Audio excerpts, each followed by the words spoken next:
Voltando para a nossa segunda aula, nós vamos falar um pouco agora sobre autoestima, que é algo importante para tornarmos o nosso ambiente, o nosso lar, um lar tranquilo. Então é muito importante a autoestima, tanto para o marido como para a esposa. Por quê? Porque a autoestima vai trazer a motivação para enfrentar todos os desafios da casa, dos filhos e da própria vida. E olha, não são poucos os desafios que marido e mulher enfrentam, né? Vamos ver, por exemplo, Provérbios 31, 28 e 29, que fala um pouco ainda sobre a mulher virtuosa.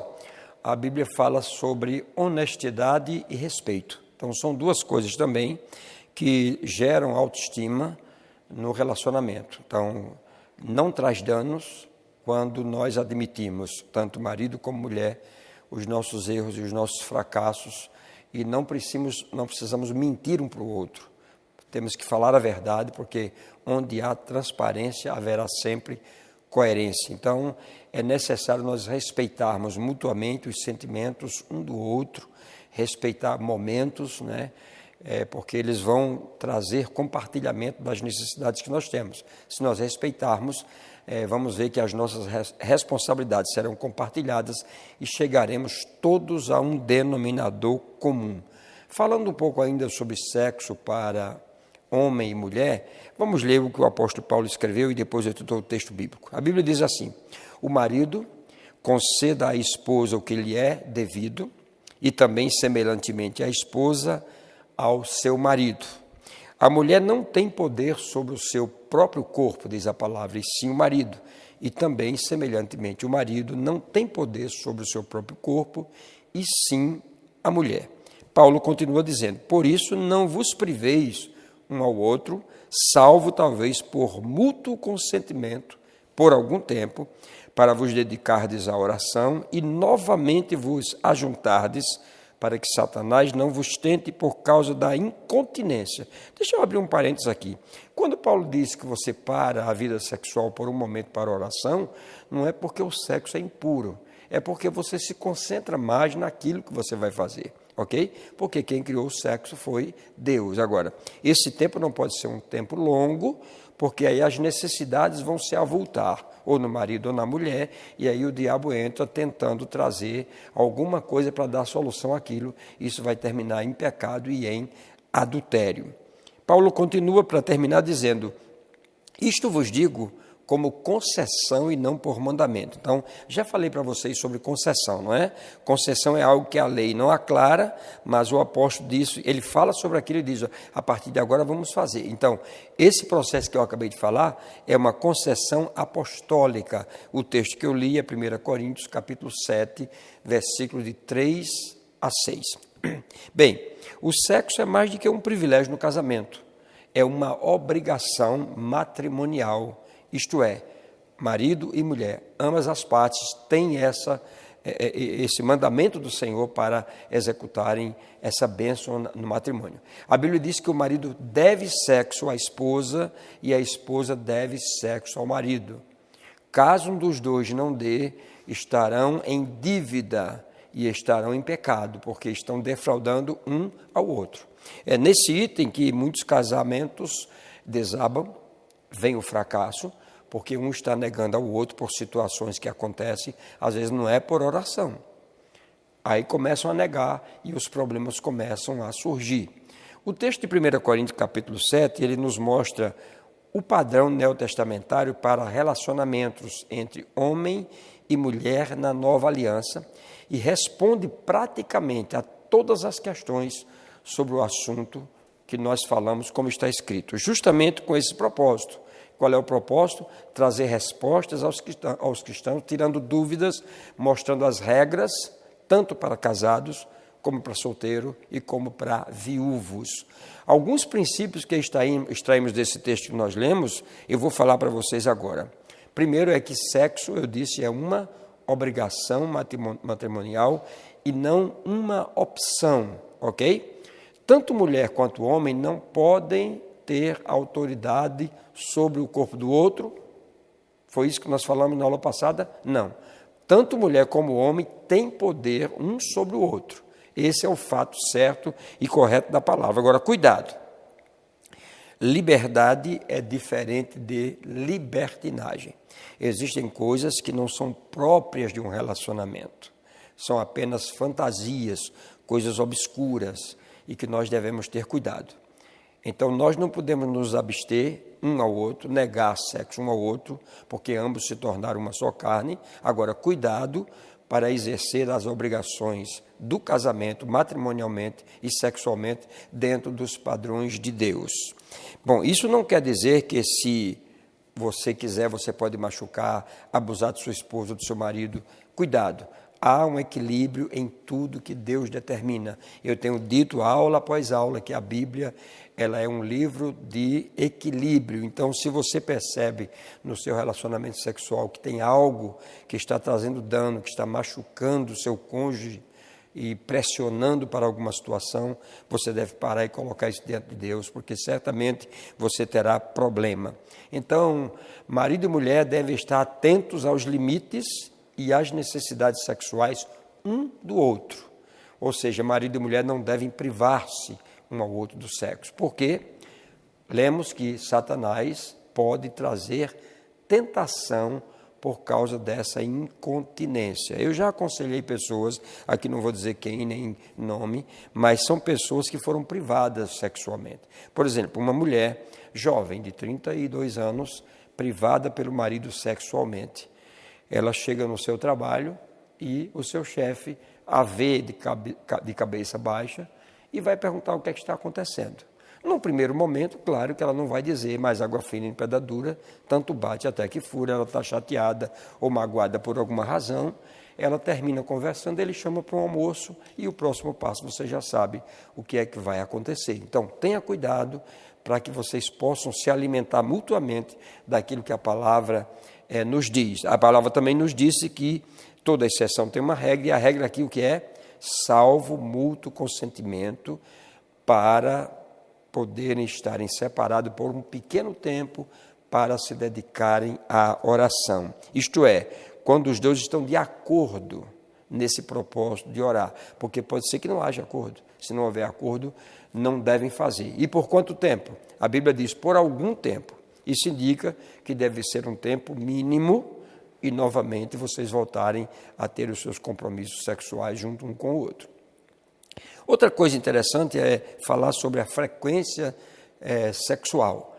A frequência deve ser algo normal, né, nesse relacionamento, e isso vai depender do ritmo de cada um. Isso é o que vocês têm que combinar entre vocês, como é o seu ritmo. Como é o seu ritmo do seu marido? Como é o seu ritmo? Então, esse ritmo, ele tem que ser respeitado, mas isso não cabe a pessoas de fora. Você não vai pedir aconselhamentos com relação a isso. É você e seu marido que precisam decidir sobre esse ponto. O importante é que haja respeito mútuo e nenhum dos dois fique insatisfeito com respeito à qualidade ou à quantidade do sexo. Eu digo a você que melhor do que 4 vezes na semana mal feito, apenas por fazer, é melhor uma vez e fazer bem feito e se saciar, isso é muito bom. Não esqueça que a Bíblia diz também, em Provérbios capítulo 27, 7, que a alma farta pisa o favo de mel. Já imaginou isso? Mel é uma coisa tão boa para você rejeitar? Pois bem, a Bíblia diz que a alma farta, ela vai pisar favos de mel, mas a alma faminta, para ela, todo amargo é doce. Então tenha cuidado, porque são ensinamentos que podem trazer vida para o relacionamento. E quando se fala desse assunto família, você tem que entender e sempre ter isso em mente. Família nasceu no coração de Deus, e Deus tem um respeito tremendo por aquilo que nós fazemos no nosso relacionamento. Por isso que Ele nos abençoa. Em 1 Coríntios capítulo 7, 3, está escrito: o marido conceda à esposa o que lhe é devido, também, semelhantemente, a esposa conceda ao seu marido o que lhe é devido. Não é forte isso? Isso quer dizer que nós não podemos nos privar em nada e em nenhuma situação um do outro.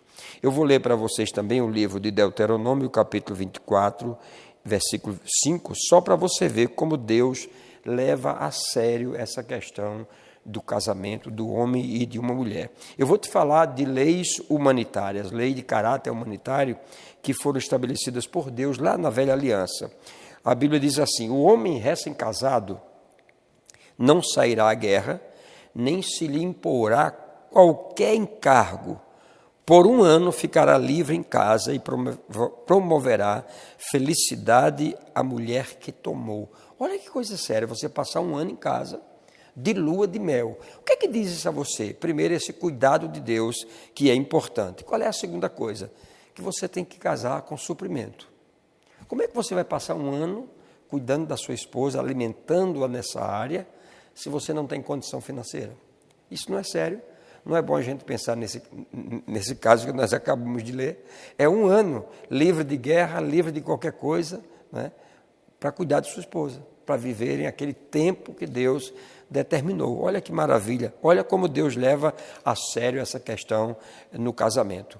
Homem recém-casado, diz a Bíblia, não sairá à guerra, nem a ele se imporá qualquer encargo. Por 1 ano ficará livre em casa e promoverá felicidade à mulher que tomou. Então imagine agora você que está fazendo rema, ouvindo essa aula e que você que é patrão. Imagina lá na velha aliança você ia ter que sustentar essa família com o soldo ou o salário do trabalho dele por 1 ano sem ele prestar serviço. Isso não é uma coisa séria? Então isso mostra que Deus leva a sério essa questão do casamento, da sexualidade, da interação de marido e mulher. Eu vou falar também agora para você algumas coisas sobre princípios bíblicos para que tenhamos essa fidelidade conjugal, homem e mulher. Primeiro, a Bíblia nos ensina para que vivamos uma vida de humildade. 1 Coríntios 7,3. A Bíblia nos ensina para darmos ou buscarmos dar satisfação e não apenas só buscarmos satisfação. Então, na relação, os dois têm que se satisfazer, né? Então, também ficarem juntos para reconhecerem um ao outro. Esse tempo que a Bíblia falava em Deuteronômio 24:5 era o tempo para que se conhecessem melhor, né? Porque aquilo que vocês não fizeram no namoro e no noivado, que não era permitido, agora vocês vão ter que fazer casados. E vocês precisam se conhecer. E como é que vocês vão fazer isso? Convivendo junto o tempo todo. Saindo junto, comendo junto, dormindo junto, né? Então você começa a dar prioridade de tempo e de coisas ao seu cônjuge, para que vocês possam se conhecer e viver bem. A Bíblia diz para você não beber da cisterna alheia. Então esse tempo em casa, a sua esposa é a cisterna. A Bíblia ensina a você beber dessa cisterna. Isso está em Provérbios capítulo 5, versículo 15. Então, é importante aprender a apreciar o que tem e não o que não tem. Então, não vai atrás de uma coisa que é incerta, se você já tem o certo em casa. Então, satisfaça-se em casa. Você vai estar cumprindo princípios de Deus, abençoando sua esposa, abençoando seu marido, e as coisas vão funcionar. A Bíblia também ensina para se derramarem, não se derramar por fora as fontes que você tem, pelas praças, pelos ribeiros de água. A Bíblia diz que seja para ti somente os teus ribeiros de águas e não para os estranhos. Ele está falando tanto do homem como da mulher. A Bíblia diz assim, olha, seja bendito o teu manancial e alegra-te com a mulher da tua mocidade, porque ela é corça de amores e gazela graciosa. E veja bem, saciem-te os teus seios em todo o tempo e embriaga-te com as suas carícias, porque, filho meu, andarias cego pela estranha e abraçarias o peito de outra? Olha a advertência que a Bíblia fala. Então, aqui não fala para você se embriagar com outra coisa, a não ser com a sua própria esposa, e isso é possível. Como o texto diz, vocês se deliciam em casa, não busca essa satisfação fora. Outra coisa no relacionamento, a Bíblia dá ênfase a isso, são os beijos, né? O beijo é permitido e você pode fazer isso. Os beijos não são apenas para a fase de namoro e noivado, pense nisso. São para todas as fases, inclusive nessa fase entre marido e mulher, e eles devem ser abundantes no seu casamento.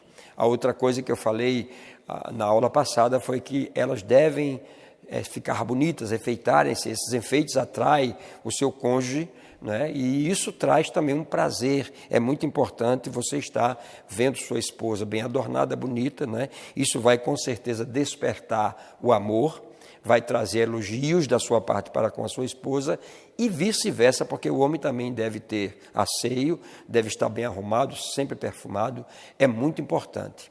E criar um ambiente onde as palavras se tornem agradáveis, porque as palavras agradáveis, elas fazem florescer o amor e elas anulam qualquer mágoa que tenha acontecido no relacionamento. É também importante perceber que um pertence ao outro, né? E se vocês pertencem um ao outro, tenha sempre em mente o fato de que você pertence à sua esposa e sua esposa pertence a você. Os dois se pertencem e isso é muito importante. Eu quero indicar para você um livro que nós não lemos muito verdadeiramente, e é um livro bíblico. Eu queria que você lesse o livro de Cantares de Salomão, onde estão muitos outros princípios, como esse que eu tenho falado para vocês, onde trazem os limites bíblicos para práticas sexuais e outras coisas também.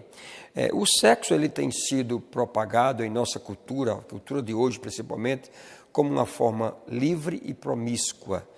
E ainda existem pessoas dentro da igreja que defendem que tudo é permitido dentro de 4 paredes. E eu te digo, isso não é bíblico, ok? Mesmo que você seja casado, tem coisas que não lhe serão permitidos. Vamos ver o texto de Hebreus, no capítulo 13 e no versículo 4.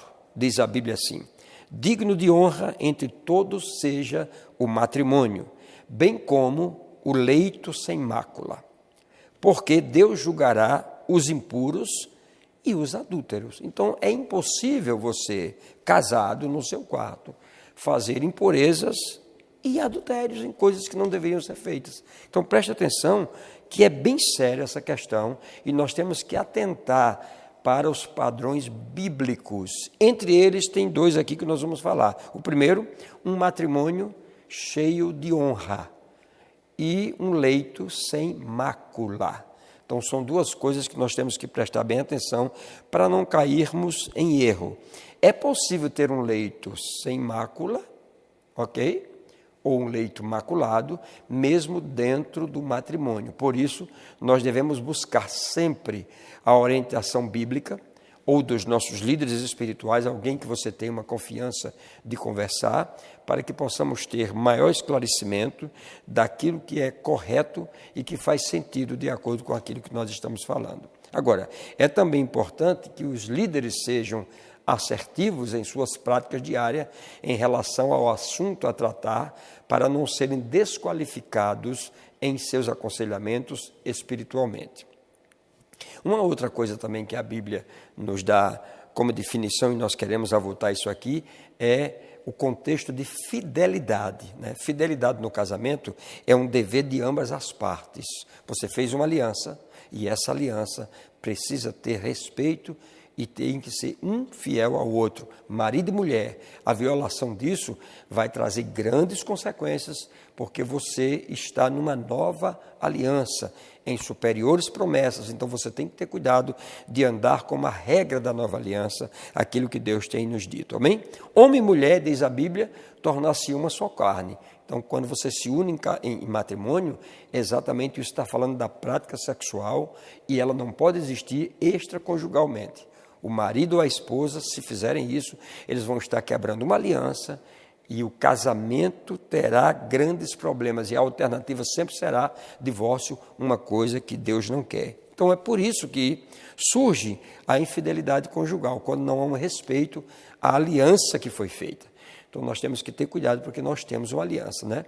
Como nós vimos anteriormente, nas 2 bases do matrimônio, a fidelidade entre o casal é bíblica e é considerada um privilégio dentro do conjunto em que vocês estão vivendo, da vida conjugal no relacionamento. A fidelidade, além de ser, queridos, um mandamento bíblico, é uma expressão espontânea de amor a Deus, esse amor que foi derramado nos nossos corações, e também ao nosso cônjuge, não é? Veja o que é que a Bíblia diz: bebe a água da tua própria cisterna e das correntes do teu poço. Derramar-se-iam por fora as tuas fontes e pelas praças os ribeiros de água. A Bíblia está falando dessas questões das saídas que muitas vezes as pessoas dão, e elas estão com isso derramando das suas fontes, e elas não deveriam fazer isso.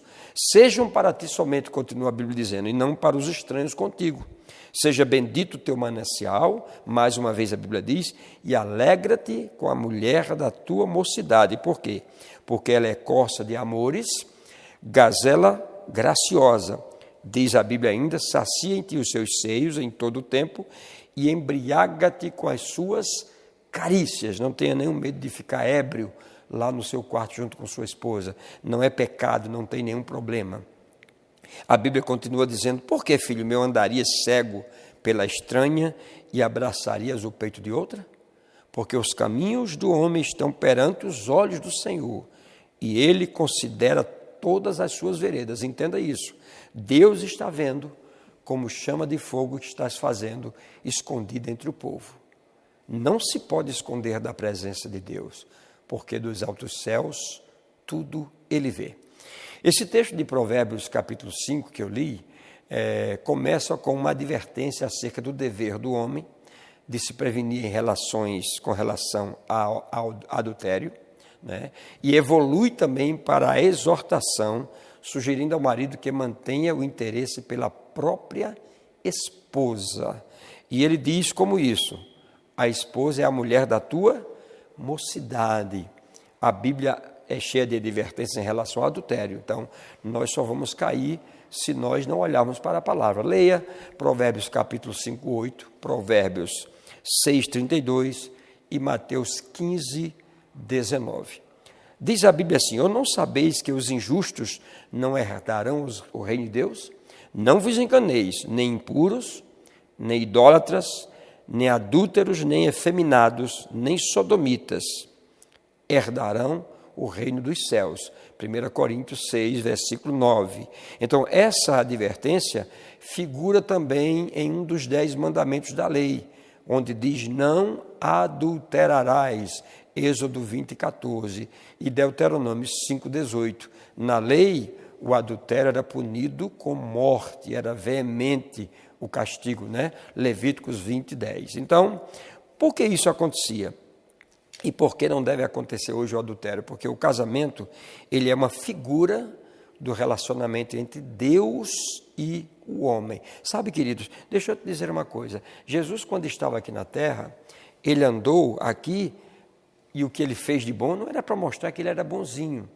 Jesus veio aqui na terra para mostrar que o projeto de Deus era que o homem vivesse o tipo de humanidade que ele viveu. Então, esse é o desejo de Deus. O tipo de humanidade que Jesus viveu é o tipo de humanidade que Deus quer que nós vivamos também. Por isso que ele compara esses relacionamentos entre Deus e o homem. A infidelidade, ela sempre foi um pecado aos olhos de Deus, pois o casamento, ele é uma figura do relacionamento entre Deus e o homem. É o que eu acabei de dizer, foi o que Jesus veio fazer. Jesus veio mostrar para o homem que havia uma capacidade no homem, que mesmo humano, ter a vida de Deus aqui. Nós sabemos que, por isso, Deus nos mostrou, por exemplo, a vida de Oséias, que se casou com uma prostituta, a qual Deus mandou que ele a perdoasse cada vez que ela o traísse, né? Como, por exemplo, aquilo que ele mesmo estava fazendo com o povo israelita. Era uma figura que Deus estava fazendo. E todas as vezes que a mulher traía Oséias, ele perdoava. E tem sido assim com Deus. Todas as vezes que nós temos errado, Deus tem nos perdoado. Então vamos ler o texto. Disse-me o Senhor, vai outra vez, ama uma mulher amada do seu amigo e adultera. Como o Senhor ama os filhos de Israel, embora eles olhem para outros deuses e amem bolos de passas, veja bem, eles estavam indo para outro lado, amando outras coisas, e Deus estava dizendo, eu estou fazendo um paralelo com isso, para vocês vejam que eu estou pronto para perdoar. Isso não é maravilhoso, queridos? Para melhor compreensão, eu peço que você leia o livro de Oséias em sua totalidade, para que você compreenda e não tire conclusões precipitadas com relação a isso. O apóstolo Paulo foi um homem que ele compreendeu essa figura, né, e tocou no assunto ao explicar como deveria ser tratado esse tipo de assunto entre os cônjuges. E ele disse o seguinte, maridos, amai a vossa mulher, como também Cristo amou a igreja e a si mesmo se entregou por ela, para que a santificasse, tendo-a purificado por meio da lavagem da água pela palavra, para apresentar a si mesmo igreja gloriosa, sem mácula, sem ruga, nem coisa semelhante, porém santa e sem defeito. Aí ele diz, assim também os maridos devem amar a sua mulher como a seu próprio corpo, porque quem ama a esposa, a si mesmo se ama. E ele continua dizendo, porque ninguém jamais odiou o seu próprio corpo ou a sua própria carne, antes a alimenta e dela cuida, como também Cristo faz com a igreja, porque somos membros do seu corpo. Efésios capítulo 5, de 25 a 30. Então, nós temos que ter cuidado com a infidelidade conjugal na aliança que nós fizemos, principalmente dentro da nova aliança. Na nova aliança, o adultério continua sendo abominado por Deus, e o próprio Jesus apresentou em uma ótica ainda mais severa. Vamos ver o que foi que ele disse. Ele disse ser considerado simplesmente um ato sexual na perspectiva de Cristo. O simples olhar para uma mulher e ter a intenção impura no coração para com ela. Então, qual é a ótica de Jesus? Você já se considere adúltero quando você fizer isso.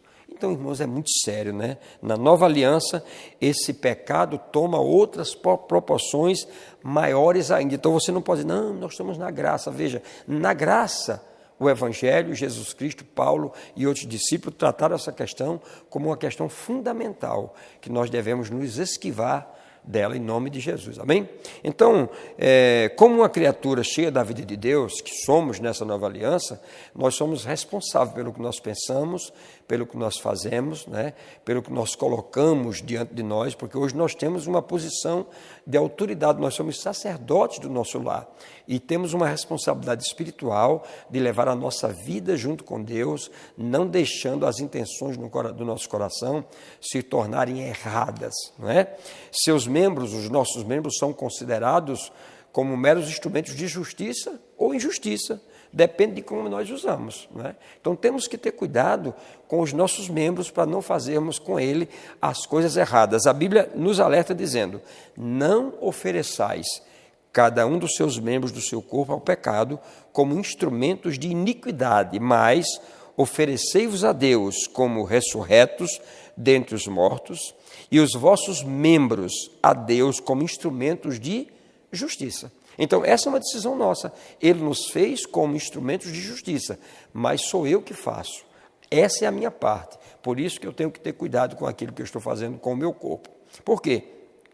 Porque o adultério, ele quebra o pacto, ele quebra a aliança, ele quebra a unidade do casamento. Porque, segundo Paulo, a relação sexual que é determinada pela expressão bíblica numa só carne, tem que ser santa, tem que ser pura e tem que ser livre. Ele disse que se o homem tiver relação sexual com a prostituta, além de pecar contra o próprio corpo, faz-se uma só carne com ela. Eu estou vendo isso em 1 Coríntios 6, de 15 a 17. Então, cuidado, porque o adultério fere o matrimônio, fere a nova aliança, fere a Deus, fere ao Espírito Santo, fere a você, fere a sua esposa, sem contar que vai deixar sequela para os seus filhos. Na próxima aula, continuamos com esse assunto.